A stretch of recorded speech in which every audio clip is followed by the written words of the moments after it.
महाकालेश्वर ज्योतिर्लिंग धरती पर मौजूद एक ऐसा ज्योतिर्लिंग है जिसे अगर आप सामान्य रूप से देखेंगे तो ये आपको बिल्कुल सामान्य लगेगा, लेकिन जैसे ही आप इस ज्योतिर्लिंग को अपने मन से महसूस करेंगे तो ये आपको अंदर से झकझोर करके रख देगा।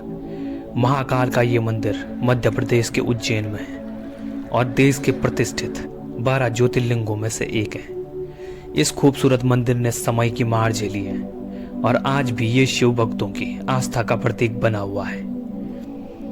महाकालेश्वर मंदिर की कुछ ऐसी बातें भी हैं जिन्हें सुनकर कोई भी आश्चर्य में पड़ सकता है, और इन्हीं में से एक है महाकालेश्वर मंदिर में प्रातःकाल होने वाली भस्म आरती। इस मंदिर में हर दिन सुबह के समय महाकाल का श्रृंगार करके भस्म लगाई जाती है और उन्हें जगाया जाता है।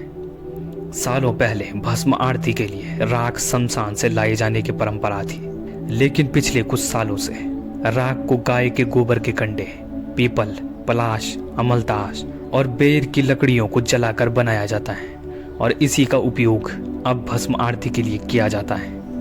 इस आरती को देखने का सुनहरा अवसर केवल उज्जैन में ही मिलता है। दरअसल भस्म को ब्रह्मांड का सार माना जाता है, इसलिए भगवान इसे हमेशा अपने पास रखते हैं। इस मंदिर के नियम के अनुसार महिलाओं को आरती के दौरान घूंघट रखना पड़ता है, क्योंकि इस आरती को महिलाएं नहीं देख सकती हैं। साथ ही आरती के समय पुजारी भी केवल एक ही धोती में आरती करते हैं। उनके लिए किसी अन्य प्रकार के वस्त्र पहनना वर्जित है। कहा जाता है कि वर्तमान में महाकालेश्वर ज्योतिर्लिंग 3 खंडों में विभाजित है, जिनमें निचले खंड में महाकालेश्वर, मध्य खंड में ओमकारेश्वर और ऊपरी खंड में नागचंद्रेश्वर मंदिर है।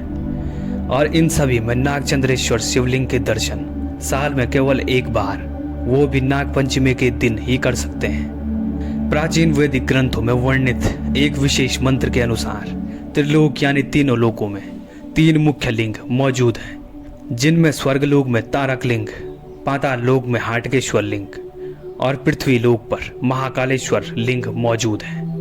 और इस मंदिर में मौजूद शिवलिंग की खास बात यह है कि ये शिवलिंग दक्षिण मुखी है, यानी इस शिवलिंग का मुख दक्षिण की तरफ है।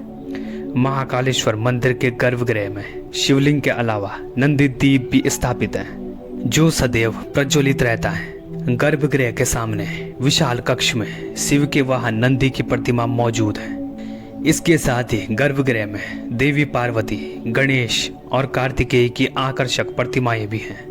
उज्जैन के राजा खुद महाकाल को माना जाता है।